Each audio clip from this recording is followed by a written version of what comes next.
for the show for tonight, I just want to bring up two African presidents. Well, one African president that I like, that I know of, that I know history on.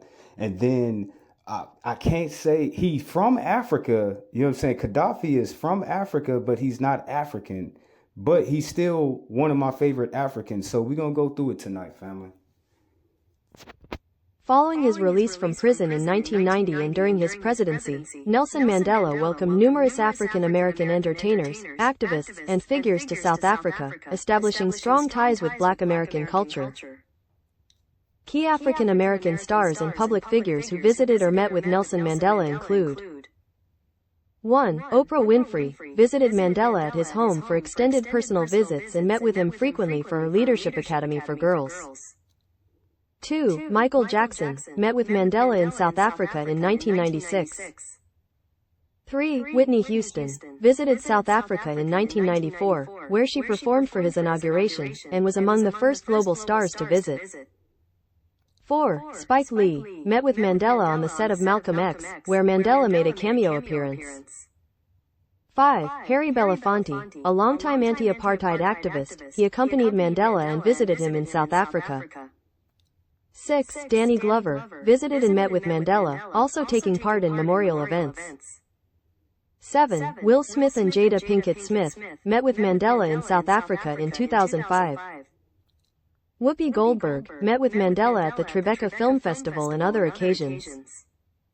Naomi Campbell met with Mandela on multiple occasions, including in Cape Town. Stevie Wonder visited the prison where Mandela was held. Quincy Jones met with Mandela in South Africa in 1997. Alfre Woodard met with Mandela at his 91st birthday party in 2009. Muhammad Ali met with Mandela during his time as president. And Michelle Obama visited Mandela at his home in Houghton, South Africa, in 2011 with her daughters. Mandela often traveled to Harlem, New York, on his visits to the U.S. to connect with the Black community there. See, that's where Ghana messed up. You don't have no history with Black people. Already, I heard all of what the Africans were saying today. And they was really saying that, Ghanaian was really trying to steal our reparations. That came from your own people. I took the time. I sat down and I listened to them all day long. You know what I'm saying? For about like 10 to 12 hours or so.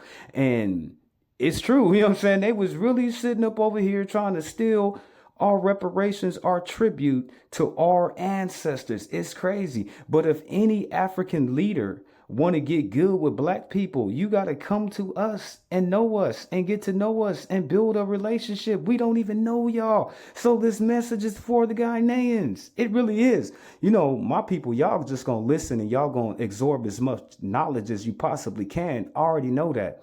But this message right here is to show the Ghanaian people, we don't got no history like that.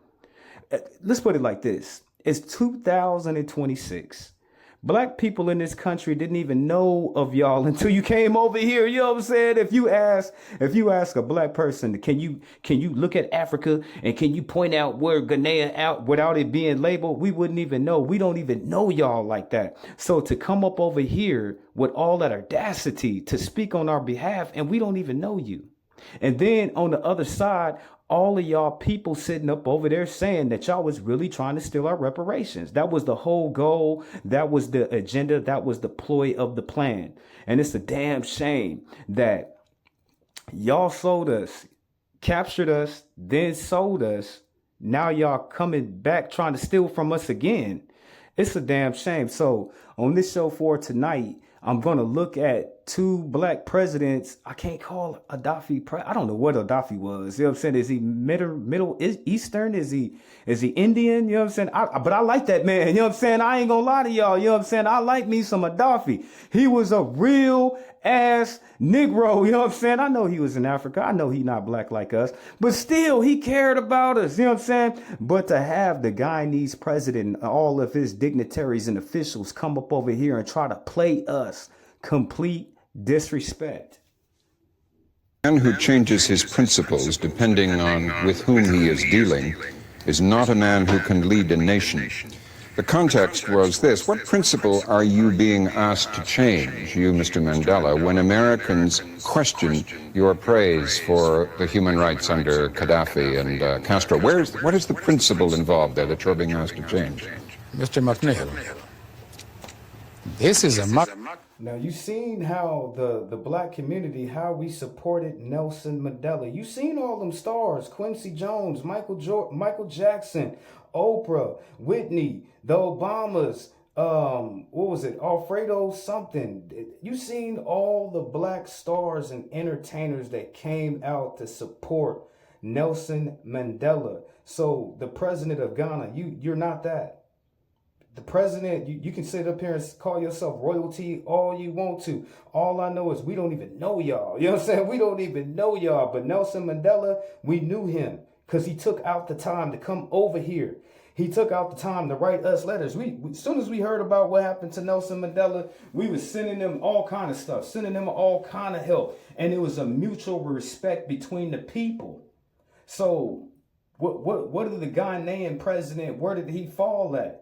He went over there talking to those bootlicks and all of them damn coons and all of the damn black people up in this country that's not even doing anything for us. Bootlicks, coons, you know what I'm saying? Coons, NAACP, bootlick, National Black Caucus, coons, you know what I'm saying? So instead of coming to the real grassroots and talking to the people, you know what I'm saying? Talking to the people. You ain't never heard one of our stars, our entertainers, our politicians, our comedians, our actors, our athletes went over to talk to the Ghanaian president. None.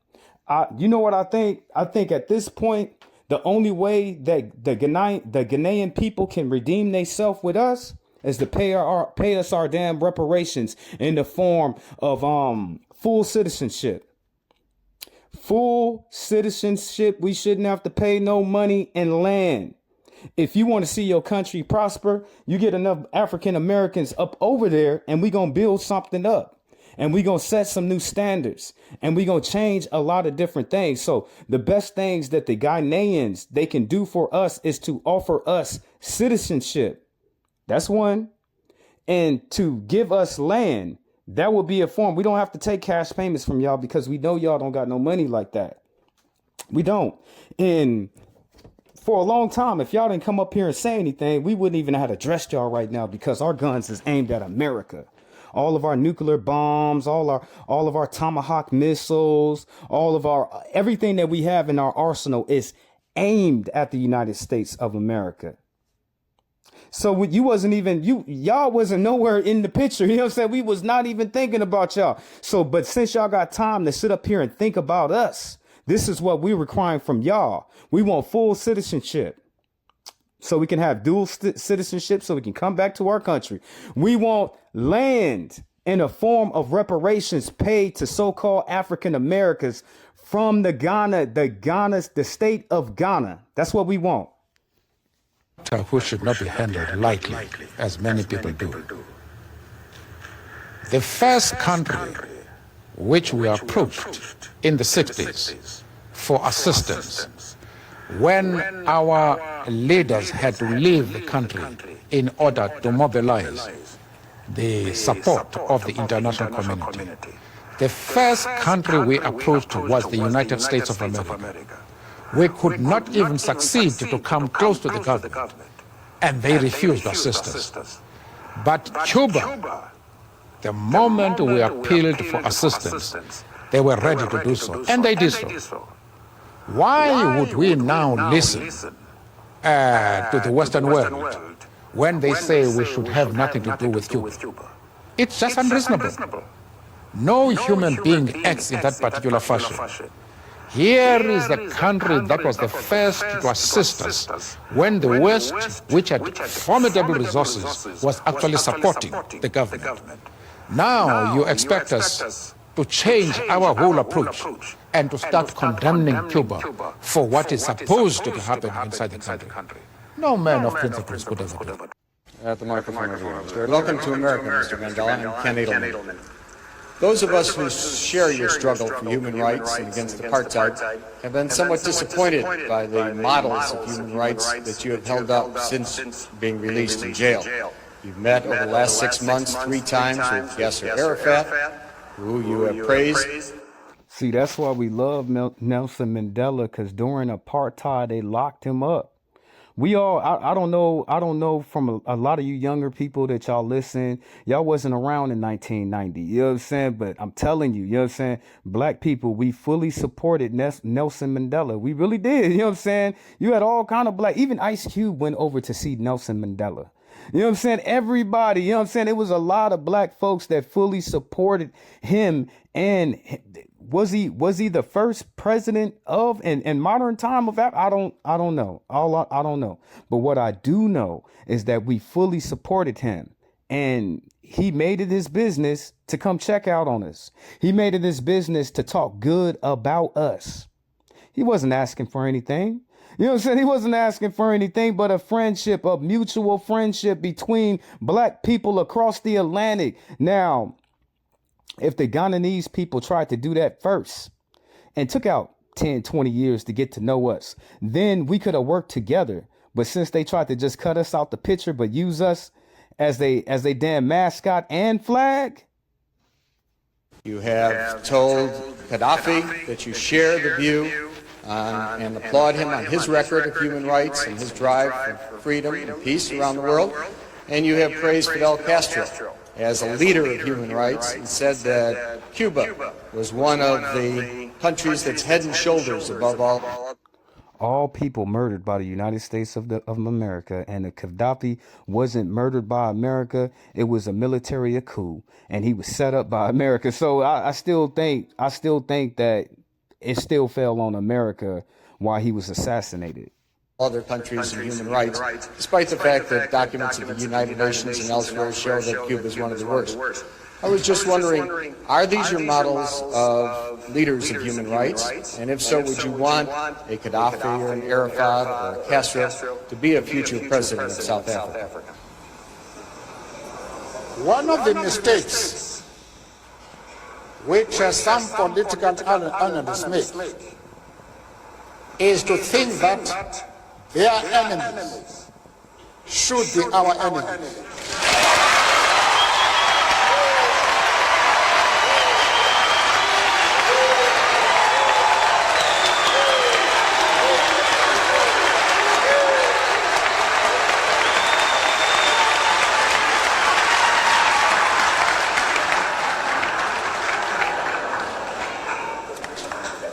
That we can and we will never do.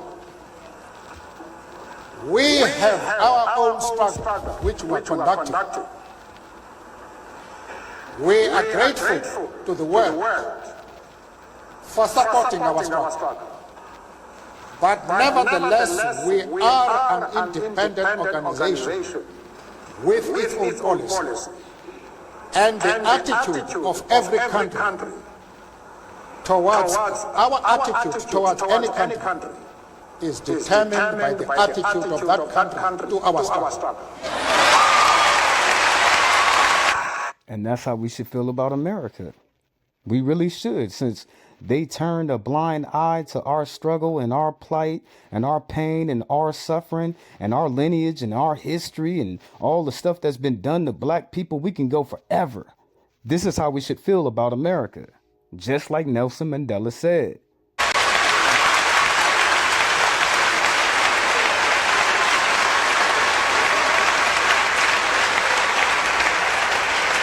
That was Belafonte in the background. Yasser Arafat, Colonel Gaddafi, Fidel Castro support our struggle to the hilt.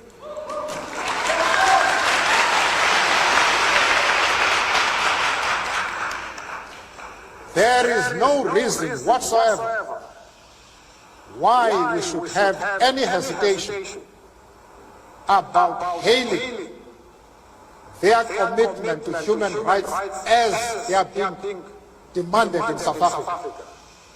Our attitude is based solely on the fact that they fully support the anti-apartheid struggle. They do not. Oh boy, in the back looked like an even older Al Sharpton. The one that was sitting on the side of Jesse Jackson, it looked like Al Sharpton, but that's not Al Sharpton, you know what I'm saying? That's somebody else. Support it only in rhetoric. They are placing resources at our disposal for us. There is a country that has committed unspeakable atrocities in the world. It is the United States of America. They don't care. They don't care for human beings. 57 years ago, when Japan was retreating on all fronts, they decided to drop the atom bomb in Hiroshima and Nagasaki. Killed a lot of innocent people who are still suffering from the effects of those bombs. Those bombs were not aimed against the Japanese. They were aimed against the Soviet Union to say, look, this is the power that we have. If you dare oppose what we do, this is what is going to happen to you. Because they are so arrogant, they decided to kill innocent people in Japan. But you know, it's just like God says, great arrogance and great pride comes before a great fall. That is America. But Ghanaian people, do you see that Nelson Mandela, even though he had more power than all of y'all African presidents and leaders, or right now, you know what I'm saying? And when I say that he had more power, he had all of y'all together, you know what I'm saying? Operating in one unit with one mind. And he would never disrespect us like that. He would never come over to America and try to steal something from us. He would always, when he was alive, he would always inspire us to unite, inspire us to fight. You know what I'm saying? And he set a fire inside of us from us looking at him way across, and he's still fighting for y'all. So it was like confirmation. We got to keep on fighting. We don't even know y'all. You know what I'm saying? Y'all now, when it comes to y'all acting and y'all looking kind of Somali right now. Kind of suspect. You know what I'm saying? Y'all acting Somali-ish. That's what y'all acting like. And we know for a fact that Nelson Mandela would never do what y'all did. Ever. Under no circumstances. And this is going way back in the 90s. Had all the power that you got, could do anything that y'all could do, and even more, and would never disrespect the so-called African American. Let's go ahead and change gears. Let's go ahead and look at Gaddafi. Hey, Ghanaians, this is what a real African president looked like. Nelson Mandela.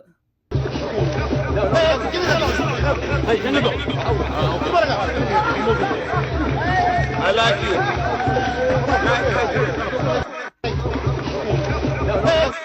Now that was Gaddafi right there. He loved black people.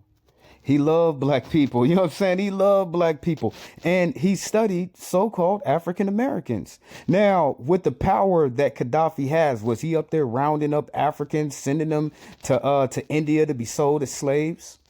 No, he didn't do that. He was sitting over there trying to fight for Libya and all of Africa. From what I understand, Gaddafi and other people like him was trying to make Africa become one. You know what I'm saying? One. Right now, how many countries do y'all have? Y'all, that's one of y'all biggest problems right now. And if you go back into the past, first of all, y'all biggest problem is y'all not united. Okay, if y'all gonna be different tribes and all of that stuff, at least get along with each other. He was trying to take out the petrodollar, and he was trying to infuse the African dollar. Do you know what Africa would look like if Gaddafi was still be alive to this day and they didn't murder him? They didn't have him executed. It'd be different because he had money, you know what I'm saying? And he wasn't cowing to no United States of America and whoever else. Gaddafi loved black people. Why you say that for, Jehoshaphat? Why you say Gaddafi loved black people? They just gonna move into them people country and start taking over stuff. But damn, at least they didn't sell them. At least they didn't have no parts of the slave trade. And at least they was trying to unite Africa. Africa is divided as hell right now. And their biggest problem is that they divided, so they go to war with each other. Always warring. Like right now here in America, we got a game called what is it called? What is it called? It got the let me look at it. Let me see what the game is called. I forgot the name of the game. I haven't played Xbox in a long time. I need to play my game. I ain't played in months. I haven't. But we got a game here in America that's called Call of Duty. And in Call of Duty, all it shows is Africans killing other Africans with uniforms on. So it's a whole army. That's always been y'all problem. Y'all problem is y'all be fighting and killing each other. That's y'all problems. Right now in Nigeria, thousands upon thousands of African Christians are getting massacred by their own people. And y'all worrying about us? That's like Israel bombing all these damn countries all over the world. And they would say that their biggest problem is young African American youth. Are you kidding me? That's what Netanyahu said. That's what their country said. Out of all the places that Israel is bombing, Lebanon, Palestine, it's a gang of different places that they're bombing. Their biggest problem, they said, Iran, they're at war with Iran right now, but they said their biggest problem is young black African Americans. I can't say how I feel. I just, you know what I'm saying? Because it's the ish people. But I hate the fact that my grandfather went over in World War I and died, and my uncles went over there and shed blood and died for them people like that. I hate that fact. You know what I'm saying? I hate that fact that my grandfather was dropping bombs on them. You know what I'm saying? Trying to free them people. My great-great-grandfather was dropping bombs, flying in planes, dropping bombs on just to free them people. And then they gonna vote against us. Okay, fine. Let's go back to Gaddafi. Gaddafi loved African Americans. He really did. You know what I'm saying? He really did like us like that. Muammar Gaddafi spoke at the United Nations for the first time and gave a speech no one would forget. Normally, leaders speak for 15 minutes, but Gaddafi spoke for 96. Right from the start, he attacked... We almost finished, my brothers and my sisters. Thank you for holding in there and being with your brother. And I know you picked up something from it, some type of weaponry you can use in your own arsenal. So, you know, I'm gonna wrap it up. You know what I'm saying? I'm gonna get ready to wrap it up. I'm just there letting you know because we almost finished. But thank you for coming and to visit your brother here in the house that God has made, your brother Jehoshaphat Israel.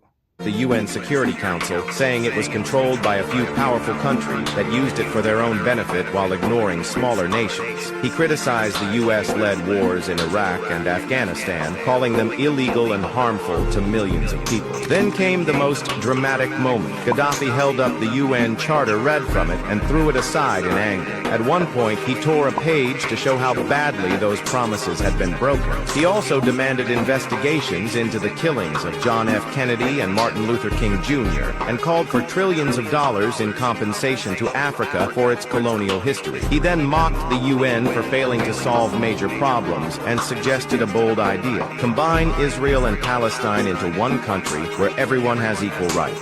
Some delegates clapped, others walked out. Love him or hate him that day, Gaddafi made sure the world was watching. So you seen how he loved Africa and he loved African American people.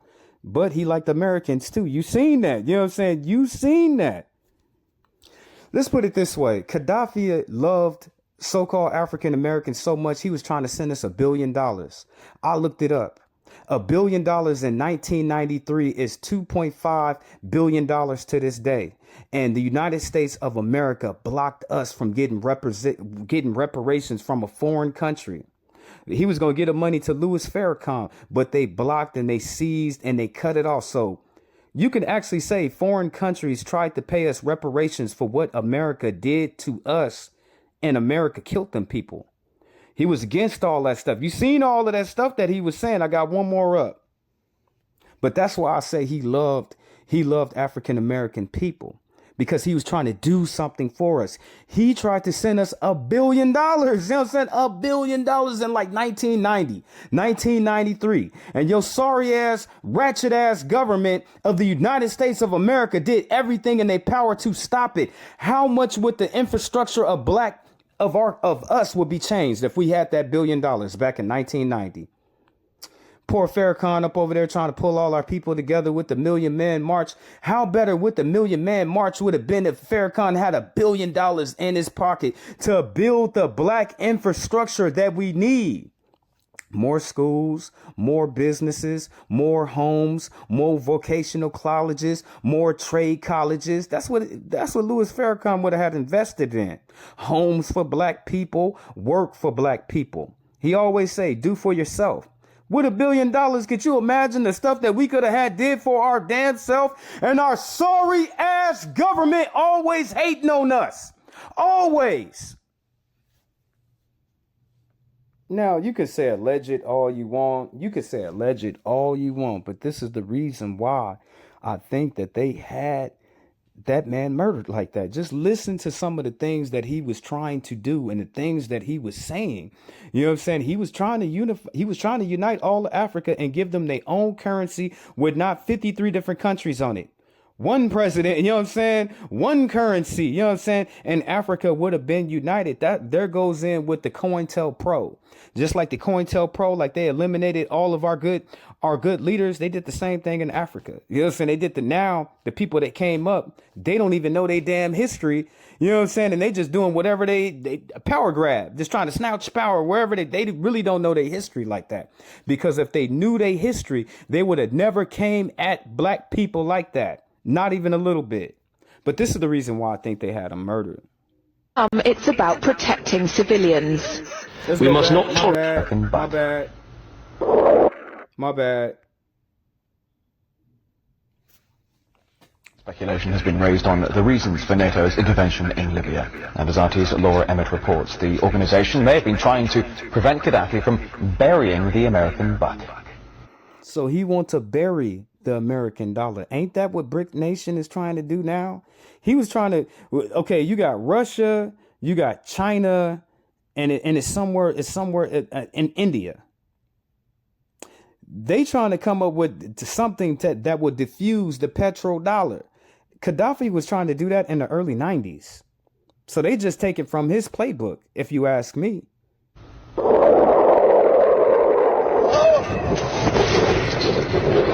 According to some, it's about protecting civilians.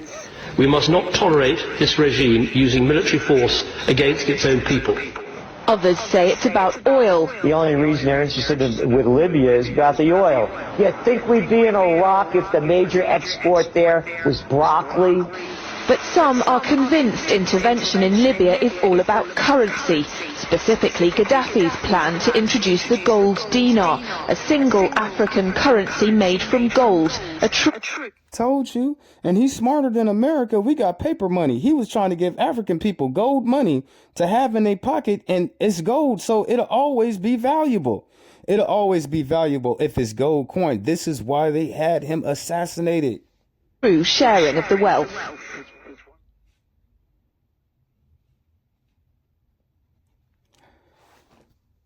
Try to do, not to cut you off, who's trying to do that too? Gaddafi.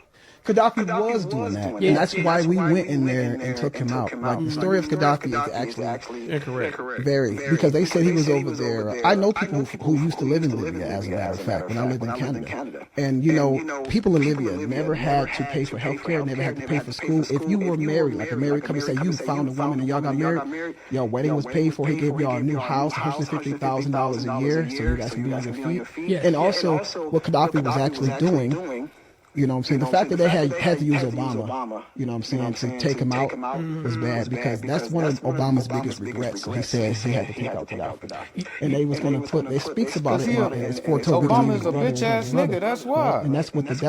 They use brothers against brothers, right? So, what Gaddafi was doing, actually, he had united all of the African nations, and they were going to come up with a golden. And if Obama got me a problem with saying that, Obama is only 5 years older than me. He can meet me in the ring if he got some problem. I wouldn't even address Obama because he got the Secret Service. But Obama, I know you're gonna get this message. If you got a problem with me, you got a problem with so-called African Americans.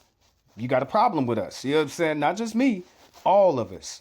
Bitch ass nigga. Dinar, which was going to collapse the American dollar. The American dollar is a one world universal currency. And without the American dollar, America can't be on top. So a lot of African nations are on board with that. And then that's part of the reason why they took them out. So Africa, y'all have to sit up here and get united together. That's the only thing that's going to save y'all. Okay, I told y'all what y'all problem is. And then your third problem is y'all let sorry people come into your country to extract all of your natural resources. If they gonna come up over to y'all country, they be doing all kind of stuff to y'all. They be beating y'all up. Y'all let them people come into the country and they be kicking y'all ass all up and down the street. And it's supposed to be your country. How are you being treated like a foreigner in your own country and then taken advantage of by exploitation? That's what they doing to y'all. Y'all got to get y'all stuff together. The whole world needs y'all resources. Do you know that? Do you know this whole world thrives on y'all resources? So y'all got to stop killing each other. You know what I'm saying? Y'all got to get together. Look what a Gaddafi was trying to do for y'all. You know what I'm saying? And all of that was undermined under 20 years, and y'all back being savages. Not all of y'all, because we got our African people who love us. We love them too. But the ones who starting all them damn wars, y'all biggest problem is y'all warring with each other. Y'all not getting along with each other. Y'all letting people come to y'all country and take what's y'all's out the country and selling off. Y'all be selling so much of Africa to these foreign nations. It's amazing. You know what I'm saying? It's amazing. You know what I'm saying? How much land that y'all ain't offered us nothing. But y'all sit up over there and y'all sell off all y'all land and get kicked out of your own country. That's y'all three problems right there from being a superior nation. You can be a superior nation. You already have everything. Just like me and my people. When we come together, ain't nothing stopping us. The same thing with y'all. When y'all come together and y'all kick France out and y'all kick Germany out and y'all kick England out and y'all kick the Brits out, then you start negotiating with them people. But y'all have too much foreign aid pouring into your country that dictates what y'all do. Here's $30 million. We want you to stick up for the LGB. It's only now to where y'all actually putting y'all foot down from what we have seen from over here. But that's your three major problems that y'all having from stopping y'all from being a good nation like that. You're fighting with your neighbors. You're acting like Israel. Those are your brothers. Those are your kinsmen of your own country. Why y'all annihilating each other? And y'all better not sit up here and say, well, you know, it was the white man. It was the white man. Anytime a so-called African American pick up a gun and kill another black person, the white man ain't the damn problem. That Negro is the problem. You know what I'm saying? So y'all the problem. You know what I'm saying? In your own country. And to my brothers and sisters who got love for us, I'm not talking to y'all. We got love for y'all. Remember that. Got love for y'all. Remember that. But the other ones, you know what I'm saying? The other ones, that's who this is addressing too. Y'all got to fight against y'all own selves to get y'all. It's almost like the cartel in Mexico and the Mexican government. But it's a lot of bloodshed in Africa with Africans killing Africans. Y'all need to figure that out. You know what I'm saying? Y'all need to have some peace treaties with each other. Then y'all need to kick them sorry people out your country. I said that. Now I'm out. Peace and blessings be to your night. Glory, glory to the eternal living God. I want to end this show with me showing you your president being beat.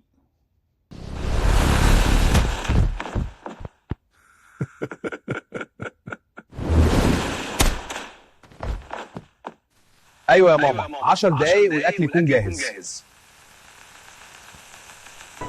Say cheese.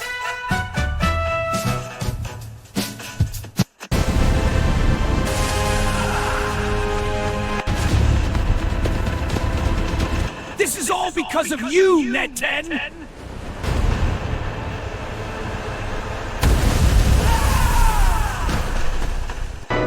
Dasar sombong, menerima ini.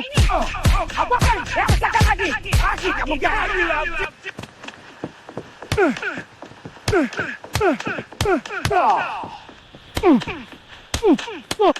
Damn, that made me so good. That made me feel so good. I gotta probably watch it again, y'all. I'm sorry. Rasakan nih. Aku sangat puas.